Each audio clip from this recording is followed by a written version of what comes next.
വിജയനഗര സാമ്രാജ്യത്തിൻ്റെ സുവർണകാലം അത് 14-ാം നൂറ്റാണ്ടിലായിരുന്നു. തലസ്ഥാനമായ ഹംപിയിൽ അവരുടെ കോട്ടകൊത്തളങ്ങളുടെ ശേഷിപ്പുകൾ ഇന്നും നിലനിൽക്കുന്നുണ്ട്. ഹംപിയിലെ ഒരേ ഒരു ടിക്കറ്റ് കൗണ്ടറാണിത്.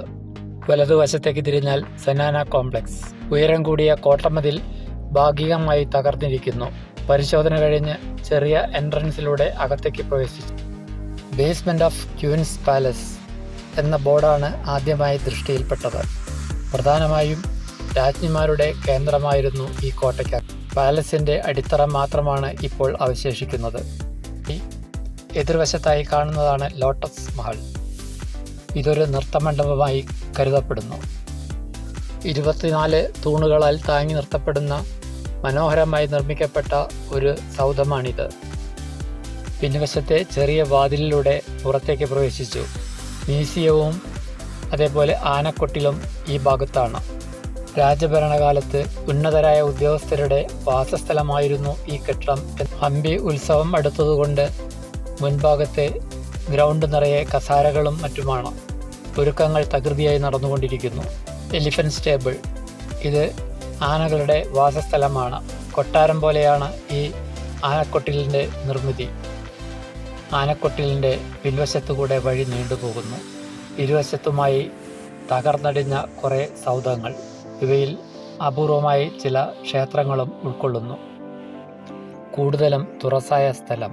തനിച്ചുള്ള ഒരു യാത്രയായിരുന്നു അത്. വെയിലിന് നല്ല ചൂടുണ്ട്. നടന്ന് കോട്ടവാതിലിന് സമീപമെത്തി അതിനുശേഷം മടങ്ങി.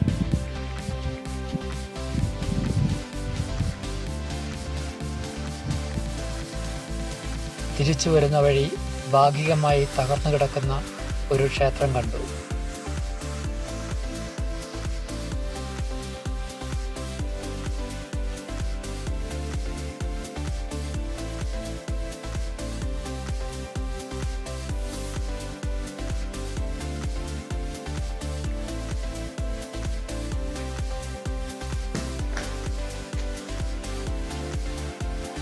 കാവൽക്കാരോ സന്ദർശകരോ ആരും തന്നെ ഉണ്ടായിരുന്നില്ല. ക്ഷേത്രത്തിൻ്റെ ഉള്ളറകളിലേക്ക് പ്രവേശിച്ചു. വളരെ കൃത്യമായി വെട്ടിയെടുത്ത കരിങ്കൽ ബീമുകളാൽ നിർമ്മിക്കപ്പെട്ട ചുവരുകൾ. പ്രതിഷ്ഠയിരുന്ന സ്ഥലം ഒഴിഞ്ഞുകിടക്കുന്നു. മുകളിലായി ഇഷ്ടികകൾ കൊണ്ട് നിർമ്മിച്ച മകുടം ഭാഗികമായി തകർന്നു വൃത്താകൃതിയിൽ ആകാശം കാണാം. സെനാന കോംപ്ലക്സിൻ്റെ മതിൽക്കെട്ടിന് പുറത്തുകൂടെ വീണ്ടും നടന്നു. അവശേഷിക്കുന്ന വാച്ച് ടവറുകളിൽ ഒന്നാണിത്. കുറച്ചകലെയായി രംഗ ടെമ്പിൾ. ചില പുനരുദ്ധാരണ പ്രവൃത്തികളും ഇവിടെ നടക്കുന്നതായി കാണാം.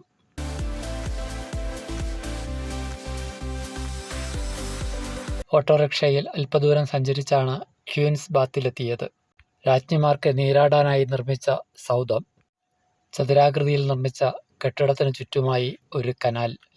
വെള്ളം വറ്റിയിരിക്കുന്നു. ഒരേ ഒരു പ്രവേശന മാർഗം മാത്രമാണ് അകത്തേക്ക് പ്രവേശിക്കാനുള്ളത്. നടുക്ക് ഒരു കുളം പോലെ തോന്നിക്കുന്നു. ചുറ്റുമായി ഒരു വരാന്ത. നർമ്മദ നദിയിൽ നിന്നും വെള്ളമെത്തിച്ചാണ് ഈ കുളവും കനാലും നിറച്ചിരുന്നത് എന്നാണ് അറിയാൻ കഴിഞ്ഞത്.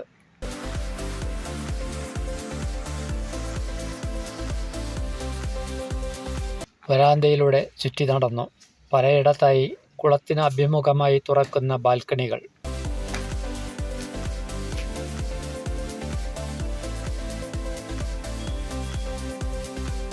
റോയൽ എൻക്ലേവിലേക്കാണ് അടുത്ത യാത്ര എന്ന് ഓട്ടോറിക്ഷ ഡ്രൈവറിൽ നിന്ന് അറിയാൻ കഴിഞ്ഞു. ചെമ്മൺ റോഡിന് ഇരുവശത്തുമായി നിർമ്മിതികളുടെ അവശിഷ്ടങ്ങൾ കാണാൻ കഴിയും. കുറച്ചു ദൂരം പിന്നിട്ടപ്പോൾ ഓട്ടോറിക്ഷ ഡ്രൈവർ വാഹനം പതുക്കെയാക്കി. ഇടതുവശത്തായി കാണുന്നത് ശിക്ഷ നടപ്പാക്കാൻ ഉപയോഗിച്ചിരുന്ന ഒരു സംവിധാനമാണെന്ന് വിശദീകരിച്ചു തന്നു.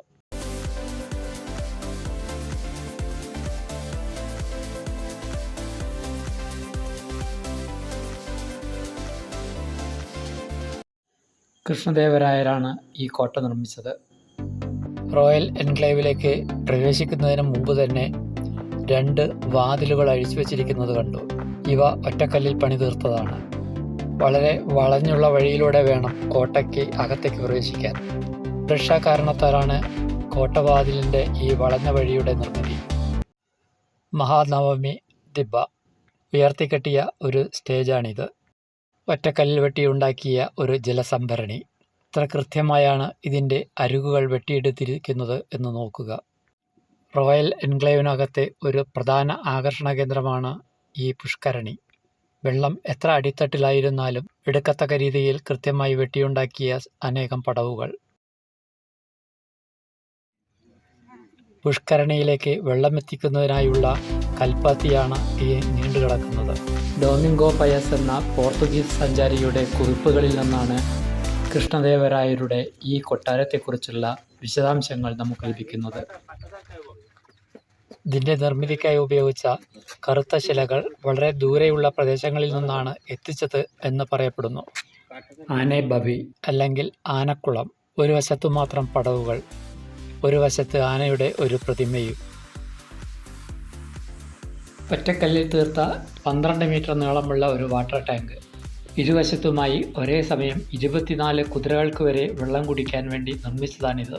ഈ ടാങ്കിന് ഒരു വശത്തു മാത്രം വെള്ളം ഒഴുക്കിക്കളയുന്നതിനായുള്ള ഒരു ദ്വാരം ഇട്ടിട്ടുണ്ട്. കോട്ടവാതിലിലൂടെ തന്നെ പുറത്തേക്ക് കടന്നു. രാജകൊട്ടാരത്തോട് ചേർന്നുള്ള അനേകം നിർമ്മിതികൾ. ഇപ്പോൾ അടിത്തറ മാത്രമാണ് അവശേഷിക്കുന്നത്. 1565 കടന്നാക്രമണമാണ് ഈ കോട്ടയുടെ എല്ലാം ഭിത്തികൾ നശിപ്പിച്ചത്.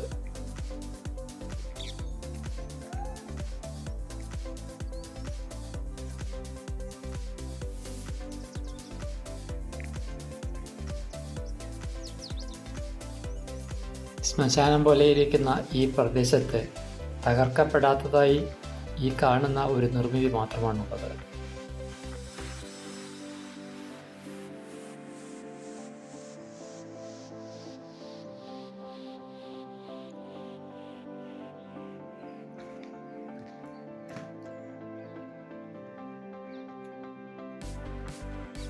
അകലെയായി ഒരു മതിൽക്കെട്ട് കാണുന്നുണ്ട്. ആനകളെയും കുതിരകളെയും പടയാളികളെയും എല്ലാം കുത്തിവെച്ചിരിക്കുന്നു. ഇടതുവശത്ത് തുറസായ മൈതാനം. വലതുവശത്തായി കണ്ട ഒരു കവാടത്തിലൂടെ അകത്തേക്ക് കടന്നു. ഹസാര രാമചന്ദ്ര ക്ഷേത്രമാണ് ഇതെന്ന് പിന്നീടാണ് മനസ്സിലായത്.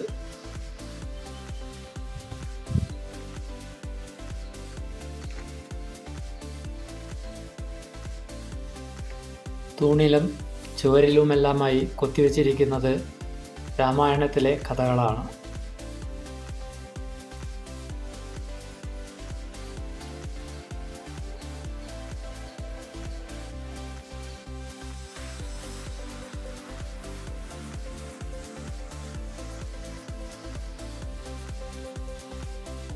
കറുത്ത ശിലയാൽ നിർമ്മിക്കപ്പെട്ടിരിക്കുന്ന തൂണുകളെല്ലാം തന്നെ വളരെ ഭംഗിയിലാണ് കൊത്തുപണി ചെയ്തിരിക്കുന്നത്.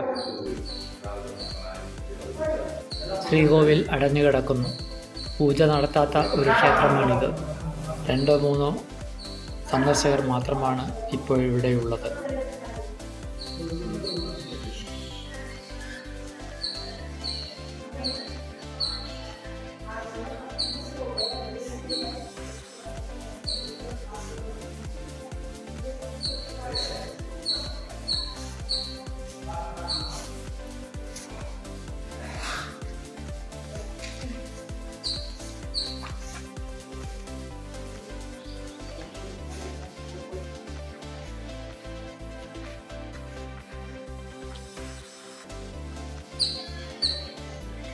കിഴക്ക് അഭിമുഖമായി നിൽക്കുന്ന മുൻ കവാടത്തിലൂടെ പുറത്തേക്ക് കടന്നു. ഇന്നത്തെ യാത്ര ഇതോടെ അവസാനിക്കുകയാണ്.